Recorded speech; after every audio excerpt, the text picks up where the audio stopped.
Welcome back to Aviation India.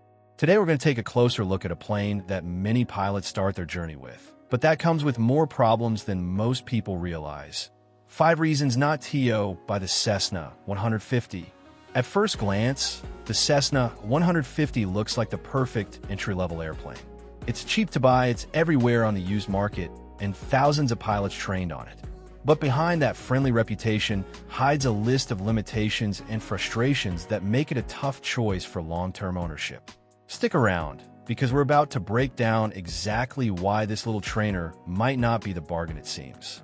Limited power and performance. The first major drawback of the Cessna 150 is its lack of power and overall performance. With just 100 horsepower under the hood, the aircraft feels underwhelming in nearly every condition outside of basic flight training. On hot summer days, or worse, when operating from airports at higher elevations, the climb rate is painfully slow, so slow that pilots sometimes joke they could jog faster uphill. Cruising speeds hover around 100 knots, which is acceptable for training flights, but quickly becomes frustrating for anyone trying to cover real distance. When you realize a 2-hour drive in a car might not take much longer than flying the same route in a 150, you start to question its practicality. Even with light loads, the airplane struggles to deliver confidence-inspiring performance. And the moment you add 2 people with full tanks of fuel, you're pushing it to its very limits. Many pilots who transition into more modern trainers, like the Cessna 152, Piper Warrior, or Diamond DA-20, often describe the 150 as sluggish, outdated, and incapable of keeping up with today's needs. In the 1960s, it may have been fine, but in today's aviation world, its performance shortcomings are glaringly obvious. Very limited payload. The second reason not to buy a Cessna 150 is its pitifully low useful load. On paper, the aircraft offers less than 500 pounds of capacity, and in the real world, that disappears almost instantly once you add 2 average-sized adults in a cockpit. With a full fuel tank, there's essentially no space left for luggage, which makes the airplane impractical for cross-country trips or weekend getaways. Owners constantly complain about having to choose between filling the tanks or bringing along a passenger, a compromise that highlights just how restricted the 150 really is. Even if you and your passenger are on the lighter side, the baggage allowance is so limited that a couple of small backpacks can already push the aircraft close to its maximum gross weight. Families, couples, and private owners quickly realize that the 150 isn't a lifestyle plane. It's a flying classroom designed only for short training hops. For many, the dream of freedom in the skies quickly turns into a frustrating reality of weight calculations and compromises.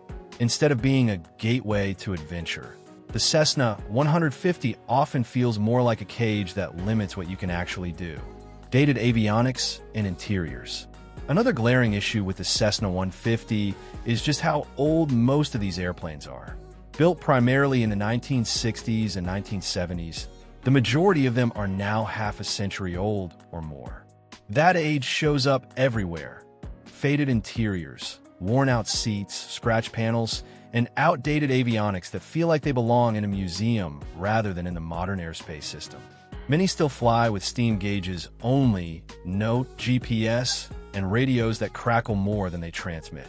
For today's pilots who are used to glass cockpits and digital avionics, transitioning into a 150 feels like stepping back into the Stone Age.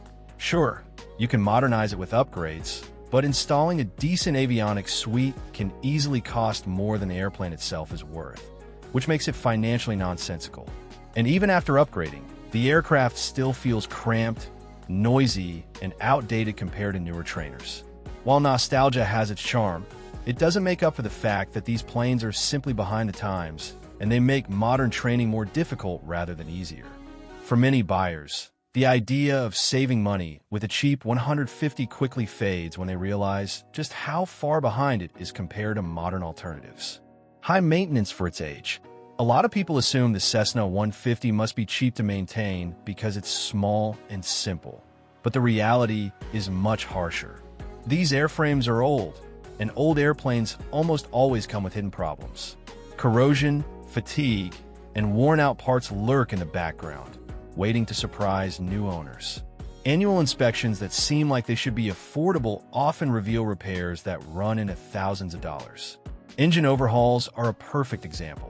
The cost of replacing or overhauling an engine can easily exceed the value of the airplane itself. Avionics repairs, interior fixes, and routine maintenance all add up quickly, making the low purchase price feel like a trap. Many buyers proudly claim they bought a cheap $150, only to realize later that the upkeep is draining their wallet faster than expected. And while parts availability is decent, the costs don't always match the airplane's bargain reputation. In many cases, the supposed affordability of the Cessna 150 is an illusion, because by the time you've kept it airworthy for a couple of years, you could have bought something newer and more capable for the same total investment. Poor long-term investment. One of the main issues with the Cessna 150 is that it doesn't hold its value well over time.